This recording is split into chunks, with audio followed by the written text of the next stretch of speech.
Hello everyone, and welcome to today's webinar, Using iPS-derived cells to generate a functional human liver through 3D bioprinting.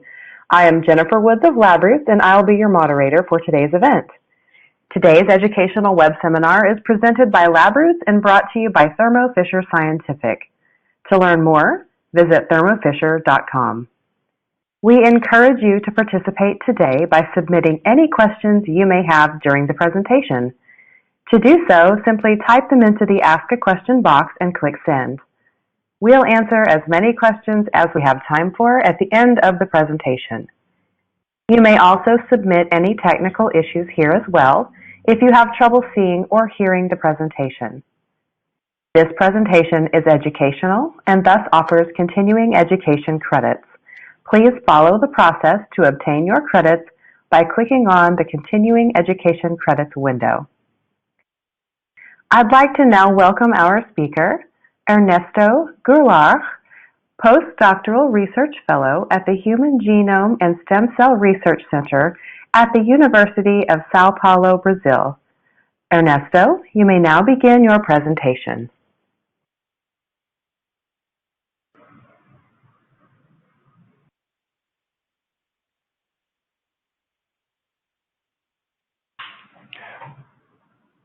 Hi everyone, welcome to this Thermo Fisher webinar series. My name is Dr. Ernesto Goulart, and I'm thrilled to be here today to present to you a little bit of the work that I've been doing in Brazil over the last 5 years on stem cell research, on exciting stem cell research.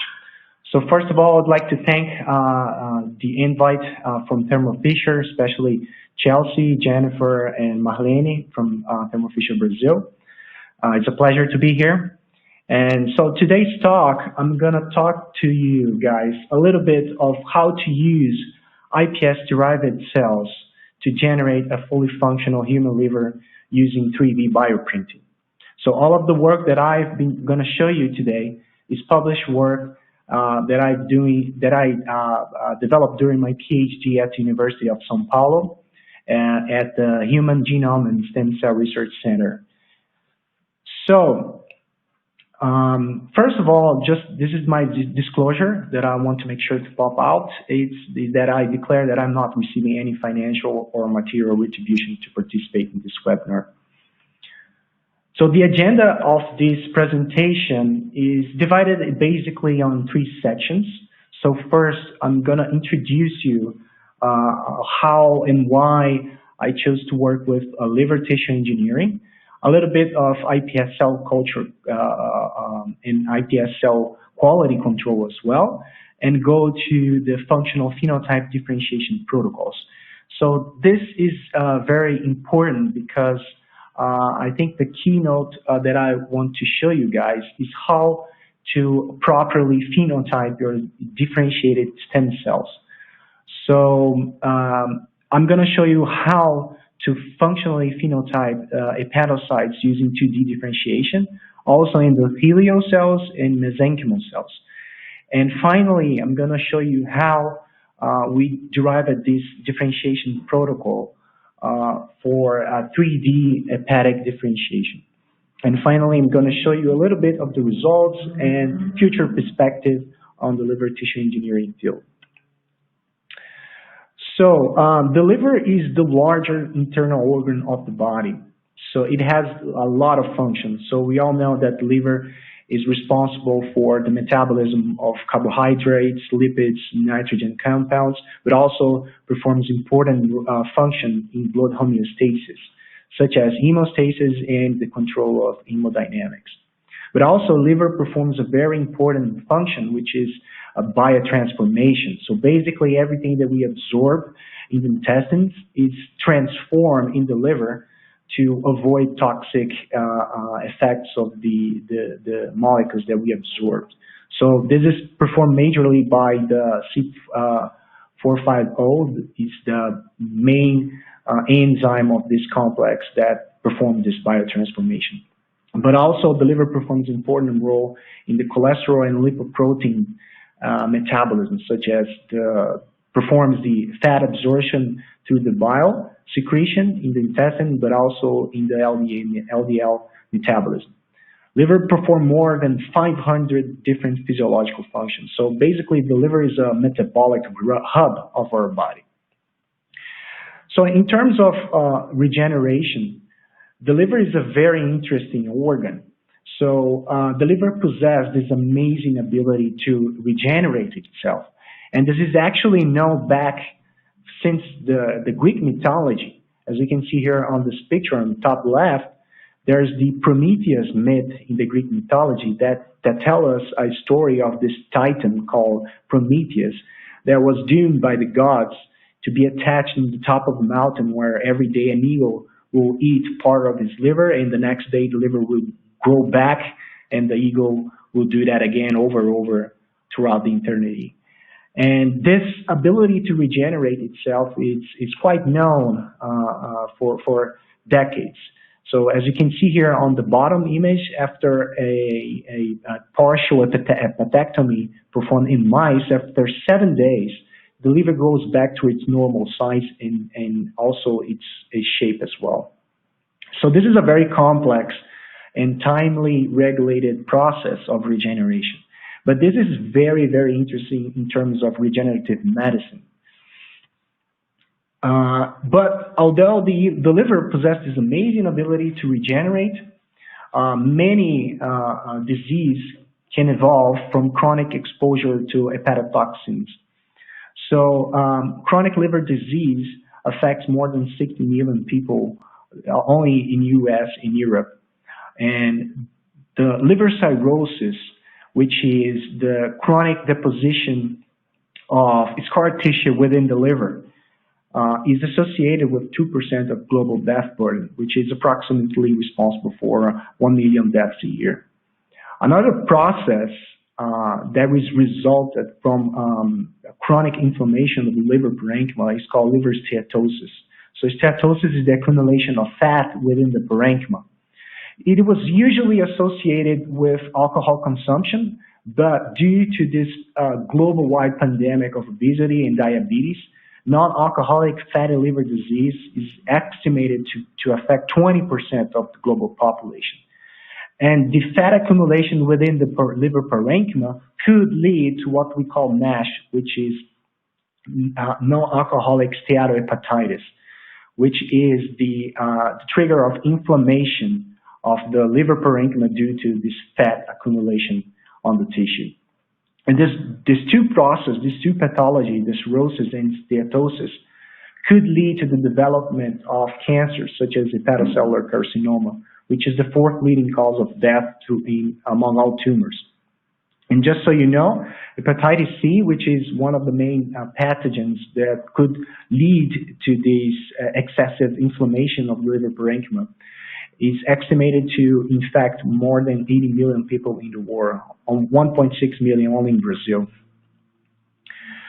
So when the liver reaches that chronic stage, it cannot grow back and cannot regenerate itself. So what can we do to treat patients with that condition? So basically there's one available option, which is transplantation. It could be either a whole liver transplantation or a partial liver transplantation between two live individuals.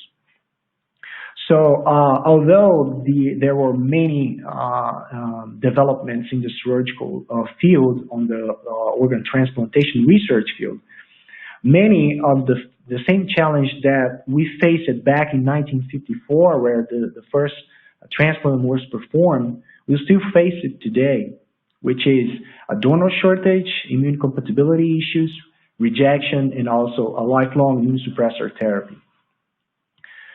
So it is estimated to be performed around 25,000 liver transplantations every year in the world.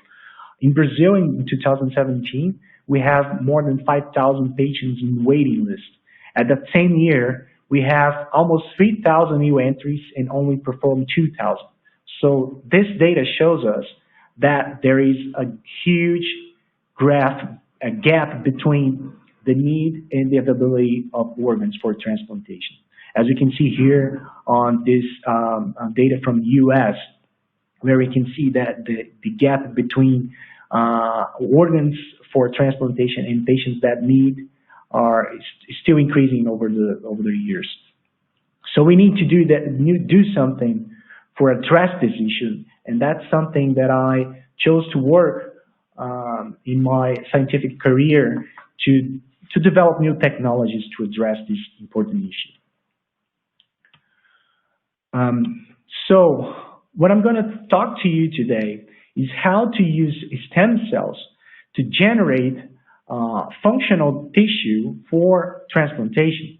So basically, we're using this technology of cell culture that was almost 2 centuries old and applying new technologies and new exciting discoveries that was performed over the last few years that could generate a fully functional and complex tissue that could one day meet the need for liver transplantation. So basically, liver tissue engineering and tissue engineering in general are basically depending on 2 important factors. So we need a scaffold where the cells will grow onto, and also we need a proper cell source. So we need cells and scaffold to generate a fully functional tissue engineering graft. So let's talk first on cell source. So what are the cell source that we can use for liver tissue engineering strategies? So there are several options. So of course we have primary human hepatocytes, which are hepatocytes that are obtained from diseased liver. They are highly functional because they are obtained from an adult individual. However, since they are terminally differentiated cells, they do not proliferate very well in culture, and they will always generate heterologous transplantation. So you will still face the same issues of immune rejection and immune suppressor therapy. But we also have what we call transdifferentiation protocols, which is the introduction of some few genes that could transform perhaps a fibroblast towards an hepatic phenotype, such as hepatocytes. And this transdifferentiation protocol, it leads to the generation of very highly functional hepatocytes, but they still have very low proliferative ability. This protocol could generate autologous transplantation, but as I mentioned before, the liver is the larger internal organ of the body, so we need a lot of cells to generate a very important liver function to meet the needs of patients with chronic liver disease. But we do have also stem cells. So we have embryonic stem cells that once you differentiate the embryonic stem cells that have this plasticity that can generate any cells of your body, the cells at the end of the differentiation, they do have a moderate functionality. That means that the hepatocytes that are differentiated from embryonic stem cells, they're not fully mature. They are more like a fetal phenotype. But the embryonic stem cells are highly proliferative cells. So we can generate tons of cells within days. And that's very important for the liver, as I mentioned. However, embryonic stem cells will always generate heterologous transplantation. But we do have iPS cells. So iPS cells are pluripotent stem cells that are generated from a process called reprogramming, which is we take a primary cell and then transform it back to a pluripotent state, where at that time the cells can differentiate towards any phenotype that we want. So we have this plasticity of the embryonic stem cell. The differentiated cells from iPS do also have this moderated functionality as well. They are highly proliferative and they can generate autologous transplantation. What does that mean? So basically, I can make iPS cells from any individual that I want. So I can make iPS cells from me, from you, anyone. So this is very interesting because this can generate autologous transplantation. So what we did establish in our laboratory is a protocol that we can take blood from patient. It's a simple blood sample collection. And then we can isolate erythroblast from that patient. And after the process using the reprogramming factors, call it Yamanaka's factor, we can generate iPS cell lines from that same individual. And then we established three different differentiation protocols. So what are the cells that we need to generate a liver? So basically, there are three main cellular phenotypes that we need. We need hepatocytes, endothelial cells, and mesenchymal cells. So these are the protocols that we establish in our laboratory. So basically, hepatocytes go first towards definitive endoderm, then hepatoblast, and then finally hepatocytes within 18 days. Endothelial cells, on the other hand, the vascular cells, are derived from mesoderm, and then they are differentiated towards endothelial progenitor cells, where we sort the cells for CD31 positive cells, and then differentiated finally towards endothelial cells. Well, we also need stromal cells. And for that, we establish a mesenchymal differentiation process where we go first towards neurocrest. So basically, the stromal cells that we derived here in our work is more craniofacial mesenchymal stem cells. So okay, we do have now all the cells that we need to generate a liver. So how can we apply that cells in a scaffold to generate a fully functional liver tissue? So in our laboratory, we work with basically two different technologies. We use 3D bioprinting, but we also work with organoids. So organoids are self-assembled tissues that recapitulates early stages of organogenesis. So basically, if you give the proper factors and the proper environment to these three cells that I mentioned in the previous slide, they start spontaneously to organize and form this tissue that we call liver organoids that closely resemble the liver bud during the early stages of the liver organogenesis. But today I'm going to talk about the 3D bioprinting strategy that we recently published. So if you're interested in getting to know a little bit of the organoid work that I've developed over the last few years, you can find on this publication on the top right. So let's talk about the 3D bioprinting. So 3D bioprinting usually you use a single cell dispersion within an hydrogel. So the 3D bioprinting is a process where there's a several layer deposition of a biomaterial, and this biomaterial is basically an hydrogel, so it's basically a gel that could be composed by extracellular matrix perhaps, and cells, so the cells that we differentiate. So once you put this multi-layer structure, it can give you a 3D shape that you want. So basically, all the most used 3D bioprinting process use this a single cell dispersion. So you take the cells out of the culture and then put it in an hydrogel. However, importantly, the hepatocytes, which is the more important liver parenchymal cells, there are epithelial cells. And as we all know, epithelial cells like to stay in close contact to each other. If they don't do that, they could underwent what we call epithelial mesenchymal transition. So basically, the cells lose the epithelial phenotype and go towards a more mesenchymal phenotype, where the cells can move throughout the environment. And once they do that, usually they lose the phenotype, the original phenotype. So this is very critical for the liver perspective, because if you lose the hepatocytes phenotype, there is no liver function whatsoever. So to address this issue, we evaluate the use of what we call spheroids. So spheroids are a 3D organization of cells that closely keeping in close contact the epithelial cells. So basically, all the hepatocytes are going to be close to each other, in close contact to each other, and they will eventually retain this epithelial phenotype. So instead of using single-cell dispersion within hydrogel, can we use hepatic spheroids and disperse the spheroids within the hydrogel to make a more functional liver tissue? So that's something that we decided to investigate it and got very interesting results. So let's first talk about iPS cell lines quality control. So let's first check if the iPS cells that we derived are indeed iPS cells.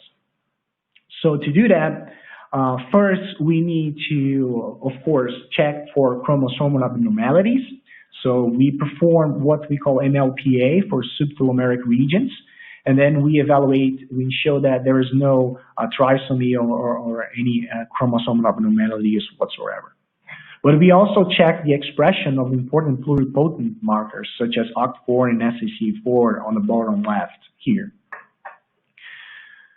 And also for iPS functional analysis, we need to show that the cells that we generate have the ability to differentiate towards the three germ lines, so endoderm, mesoderm, and ectoderm.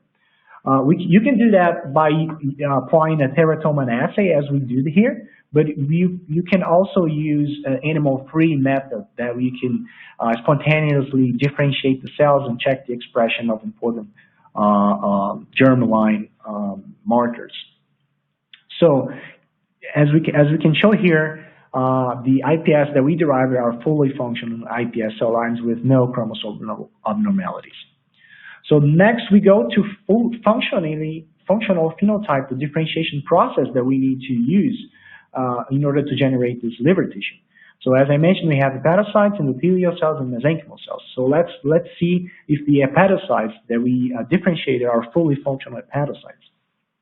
So first, let's view the 2D hepatocyte differentiation.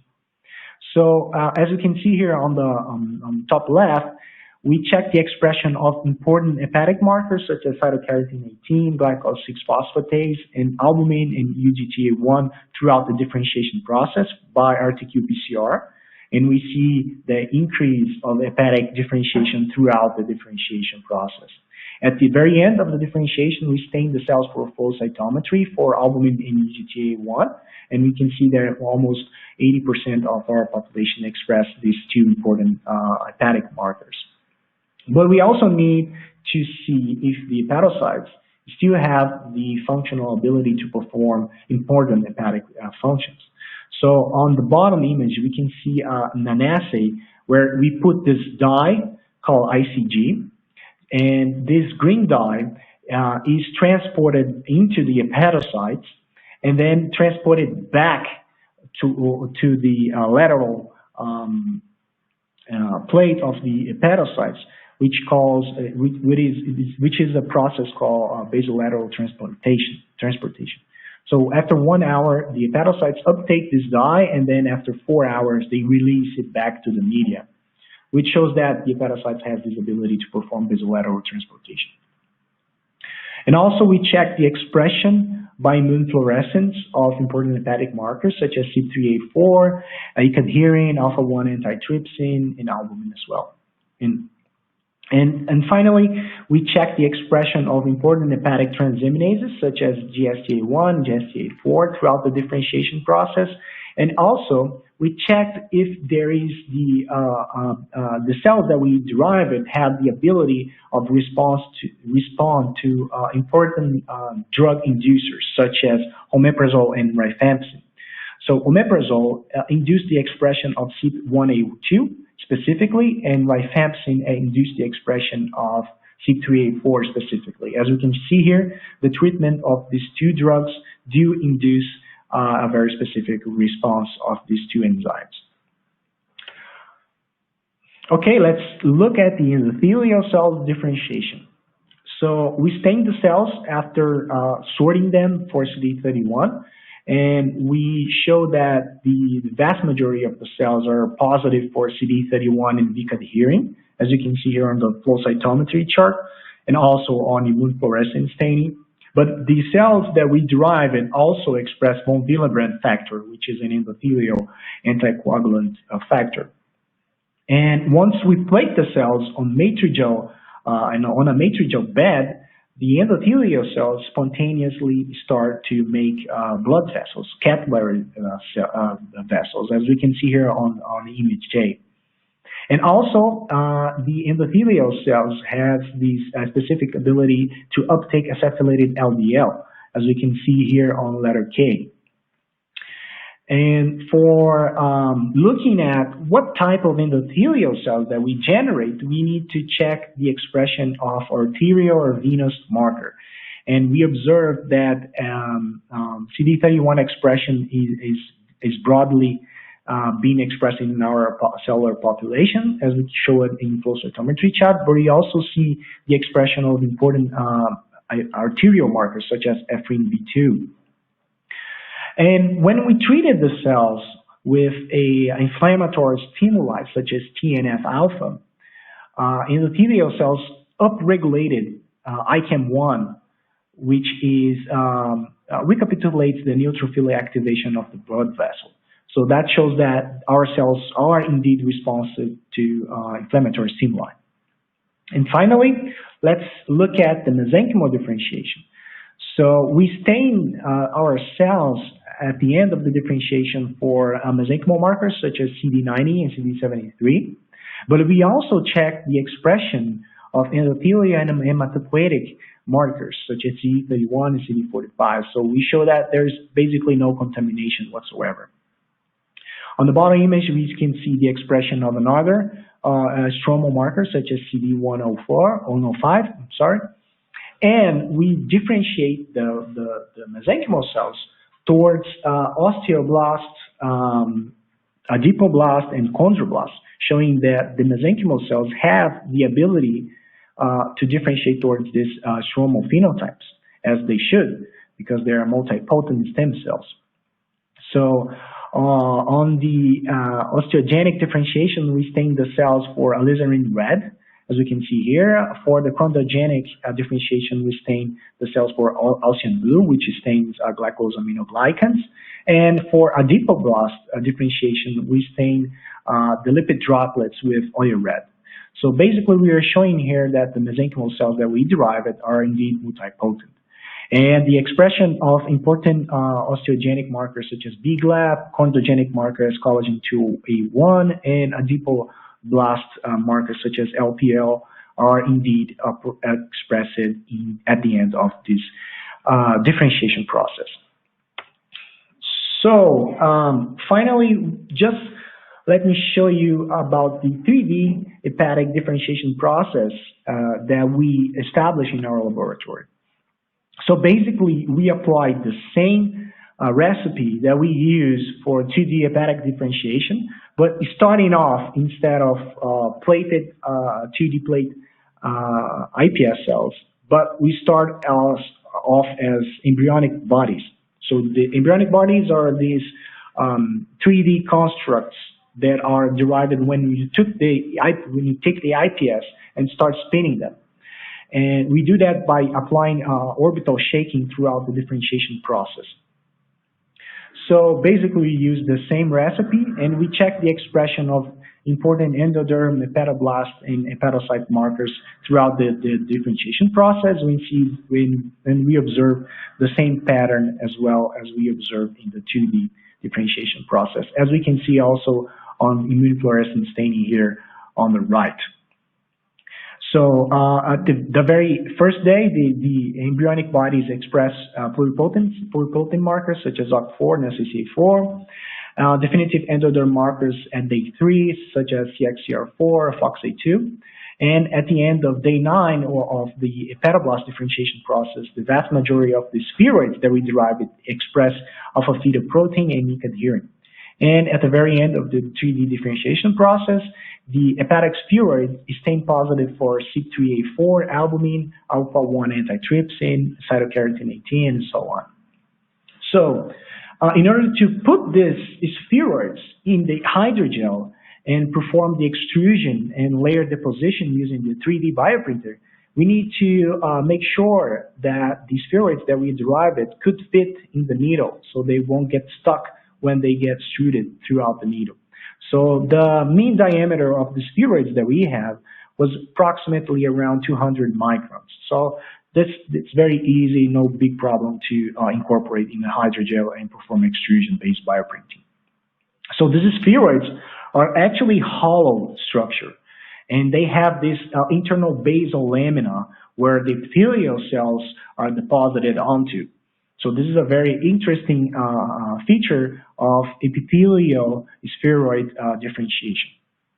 So indeed, the cells are in close contact to each other. So, okay, we then go to the bioprinting process.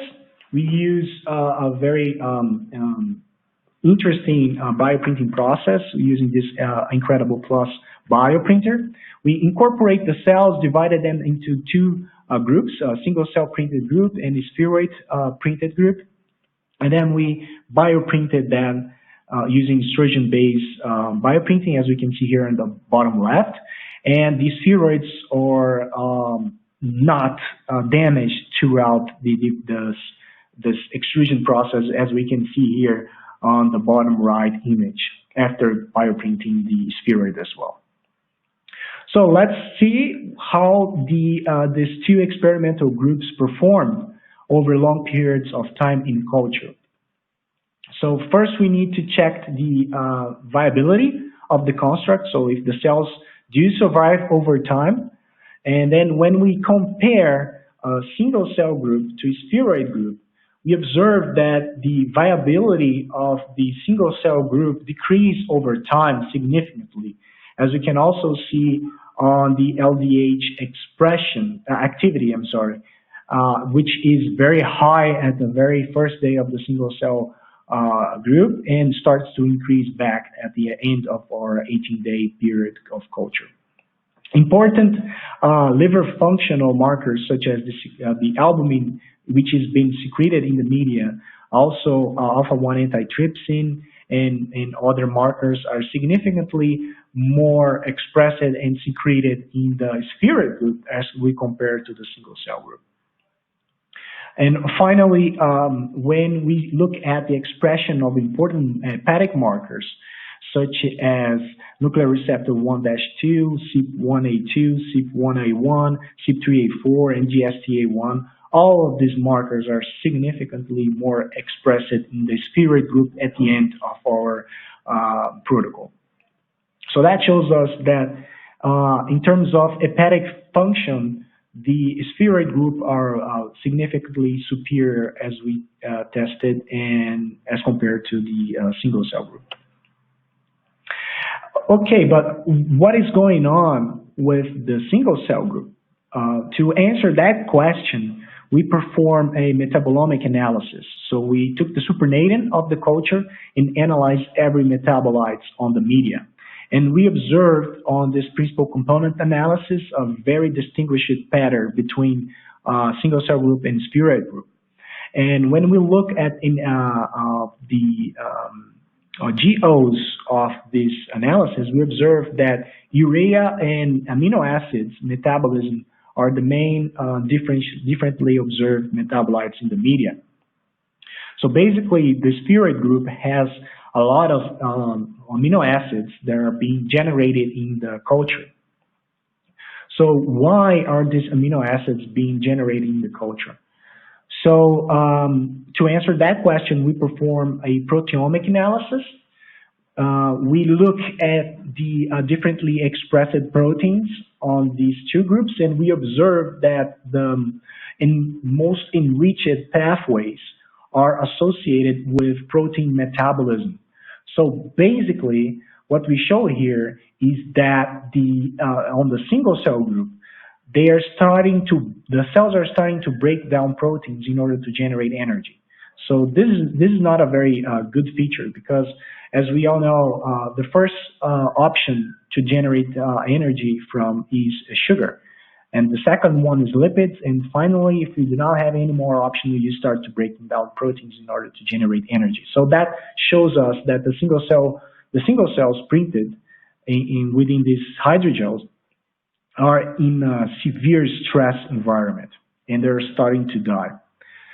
And we check the expression of important epithelial mesenchymal markers, and to see if there is any EMT, epithelial mesenchymal transition, going on. And we observed that the vimentin expression is significantly being overexpressed in the single cell group. And vimentin is a mesenchymal marker. And also we test the expression of important epithelial cadherins, such as CDH1 and CDH2. And we observed that in on spheroid group, we can see significant increased expression of these two epithelial markers. And we test the expression of SNAIL2. So SNAIL2 is a transcription factor involved in the epithelial mesenchymal transition, and we see that the single cell group do express more of this gene. So combining all this evidence, we show that on the single cell group, the cells are starting to die. They are breaking down proteins, and they are indeed transforming towards a more mesenchymal, non-functional phenotype. So in summary, we establish a multi-differentiation process from a same patient using simple blood sample collection. We combine that with modern 3D bioprinting process, and then we generate a more mature, stable liver tissue that could one day be used as a graft for organ transplantation replacement. This organ is indeed autologous to the original patient. And this whole process today take us around 90 days, from the blood collection to the final maturation of the bioprinting liver. So in terms of future perspective in the bioprinting field, I consider that the development and the testing of bioink formulae that uses liver-specific extracellular matrix proteins are very, very important. So we need to create the proper liver environment for the cells to perform as they should. And also we need to increase cellularity, which is the density of the cells that we use in the bioprinting strategies, such as we can also apply new methodologies that have been developed over the last few years that do not use actually hydrogels. So they indeed generate a very high cellularity tissue. These technologies have been developed by several groups, and one very interesting recently published paper described this new methodology called sacrificial writing to functional tissue. It's a very interesting methodology that I believe that could be the next strategy for deriving liver tissues. But we also need to increase liver cellular phenotype diversity. The liver is not only composed by hepatocytes, endothelial cells, and stromal cells. The liver also has cholangiocytes, Kupffer cells, and so on, many other cellular phenotypes. And as we increase this cellular diversity, we should increase liver functionality. And finally, we need to increase structural complexity and size, because we need a very functional tissue, but also large tissue to perform the hepatic function that the patients with chronic liver disease needed. So at this point, I just would like to thank you very much for your attention. Of course, the work that I presented here was not solely performed by me. It's a teamwork. Especially, I would like to thank Professor Mayana Zatz, which is the PI of our laboratory, but also Professor Silvano Haya, Professor Peter Lelkas from Temple University, our longtime collaborator. But also, I would like to extend my knowledge to Dr. Luis Caires and Kaique Teles of our liver tissue engineering team. And also our colleagues from the Institute of Bioscience and the Medical School of the University of Sao Paulo. And also, I would like to thank our financial support for several institutions that made this work possible at the very beginning. So thank you very much for your time. And if you want to contact me directly, you can just scan this QR code and then contact me throughout all my social media links that you can see, that you'll find on this QR code scan. Thank you very much for your time and consideration. Thank you, Ernesto, for your informative presentation. We will now start the live Q&A portion of the webinar. If you have a question you would like to ask, please do so now. Just click on the Ask a Question box located on the far left of your screen. We'll answer as many questions as we have time for. Let's get started. Our first question is, let's see, what bioink did you use to create the 3D model? Thanks for your question.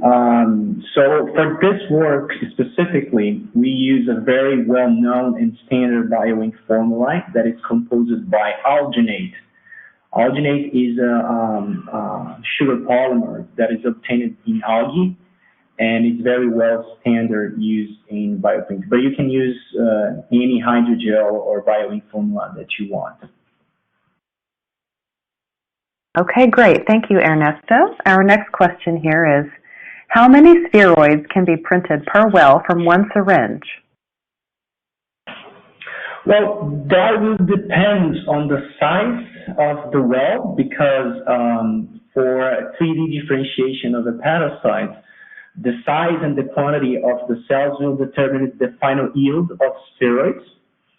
So basically, on a 6-well plate, you generate around 50 to 100 spheroids. But it depends on the protocol of the rotation that you use, the quantity of the cells per well, and in terms of bioprinting, this number only depends actually on the diameter of the final spheroids.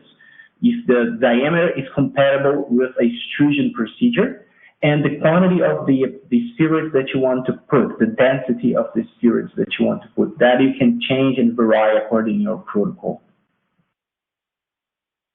Thank you, Ernesto. Our next question. You mentioned about the regeneration of liver. As far as I know, liver is an asymmetrical organ. Can all parts of the liver give rise to a whole liver? And does it gain its asymmetry after regeneration? So yeah, I mentioned that the liver goes back to its normal size, especially weight. And in terms of shape and symmetry, because of the diaphragm that is placed right on top of the liver, like putting a little pressure on the liver, so it gains a little of the shape of the original organ. It does not necessarily thoroughly recapitulate the shape and the symmetry of the original liver, but it gains a little, very close shape as the original organ. Yeah. Okay, thank you, Ernesto. And our next question here is, let's see. This person has a question regarding the spheroid printing approach. Have you tried or considered printing heterospheroids, seeing how you produce hollow monospheroids? Yes, this is a very good question and suggestion, actually. Yes, we are now working with combining hepatocytes and endothelial cells into these 3D aggregates that we call spheroids. And as for the second part, the spheroids, the hepatic spheroids, they are spontaneously hollow structures. So we do not have to do anything. They spontaneously form this internal basal lamina. Why? Because basically they are epithelial cells. So they need to, one, make their own basal lamina and attach to each other. So almost every epithelial tissue that grows in 3D will eventually do this, they form this hollow shape. Thank you, Ernesto. Our next question, this person says you have a superb presentation, and how can this be taken to translational research? Well, that's a very good question. First of all, we need to still fill some gaps on this technology. So one is scalability. So we need a lot of cells. So we need to test a lot of methodology to gain scale. So to produce more cells, to diminish the cost at the end of the protocol. So this is very complex. So, but one thing that I'm very interested in is to increase the functionality of the construct. So basically, the liver is not composed only by 3 phenotypes. So these are the main phenotypes of the liver. But we still have cholangiocytes, Kupffer cells, stellate cells. So there are a lot of different cellular phenotypes. So I think in increasing the diversity of the cellular phenotype could play a major role in increasing the functionality. So yeah, so there's a lot to do in terms of translation. So scalability, I think, is the main technological issue in terms of potential translate research. Great, thank you. And we have another question. Can you speak to the necessity or advantage to 3D printing versus aggregation strategies? So the advantage of using 3D bioprinting as compared to spontaneous aggregates or organoids or whatsoever is that you can create your own shape as you want. So you can print the shape of the structure, the final tissue, the final graft, the way that you want. So let's say in the future you can take an MRI image scan of your body and then plot it in a computer model and print the tissue that you want, the shape, the dimensions that you want. This could be very tricky in aggregation. So this is one advantage, and the second one is that hardware of the 3D bioprinting process, it's quite easily to scale, to gain scale. So you can build bigger machines, you can build several machines, you can automate the whole process. So this is very important in terms of homogeneity of the results that you gain at the end of the process. But again, aggregation organoids are a very interesting strategy as well, and they can easily be used simultaneously. Depends on the patient and the need for it. Great, thank you so much. We have another question here. Can the metabolic degradation of amino acids be directed toward glycolytic degradation, and would this make the organ more resistant? This is a good question. I don't have any data to answer more precisely your question, but it's a good idea. It could be tested. But what we show in our work is that what is going on at that moment on the construct. So if we manage to shift the metabolism, yeah, sure, that would be terrific, and this could increase the resistance of the constructs over time. So all of this was performed, of course, in vitro. So we need to test if this metabolic shift occurs also in a in vitro testing setup as well. In vivo, sorry. That's okay. Thank you again, Ernesto. Our next question. How scalable are the use of iPS-derived hepatic spheroids for a clinical trial setup? Yeah, that's very interesting. So in terms of scalability, as I mentioned, is an important issue. All of this technology gain in scale because the hardware, the knowledge for it is already there. So you only need to adapt the machines and anyway. So this is it's easy. It's not impossible. It's very possible to do that in the near future. But we need it gains a lot in cost. So the protocol starts to get very expensive. So with properly investments and development in the hardware, it's very likely to be extremely acceptable for a clinical setup. Thank you, Ernesto. We've got a couple more questions coming in here. Do IPS have tumorigenicity?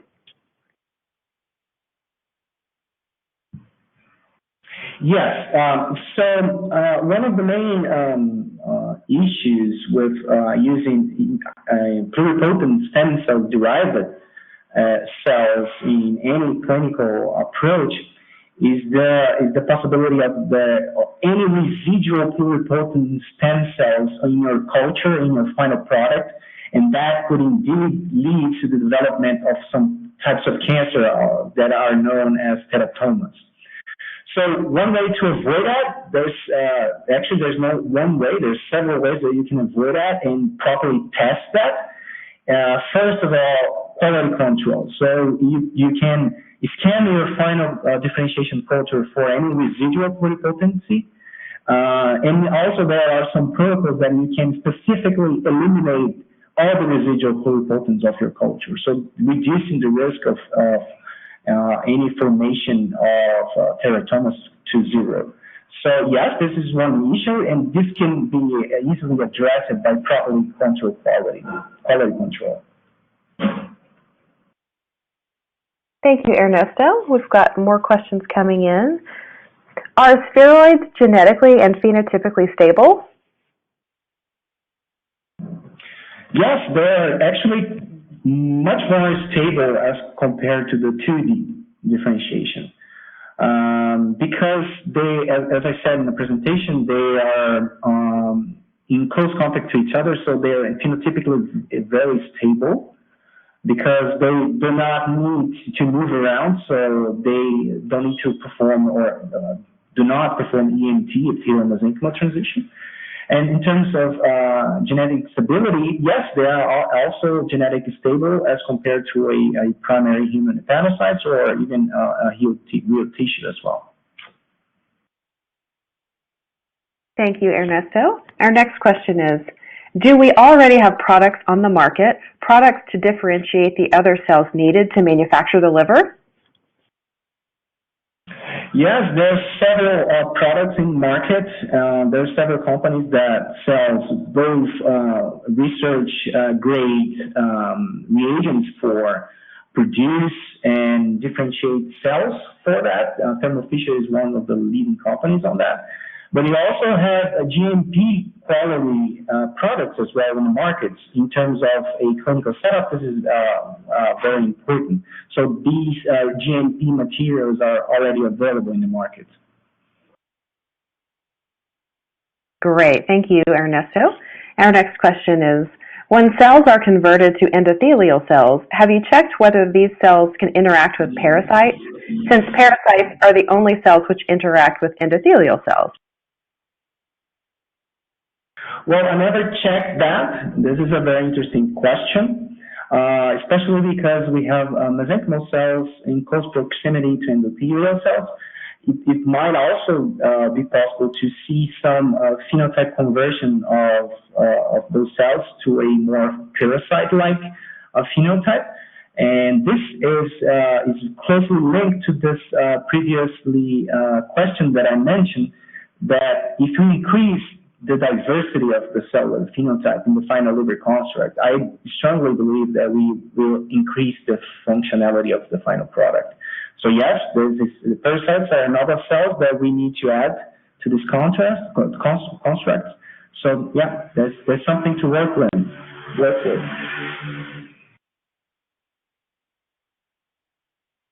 I've got time for a few more questions here. I understand the need for cellular diversity in replicating a liver as functional as possible with Kupffer cells, etc. Is the goal to give a fully functional liver to a patient, or give them a piece functional enough so their bodies finish the growth process on that piece? Yes, it depends on the need, right? In terms of size and function.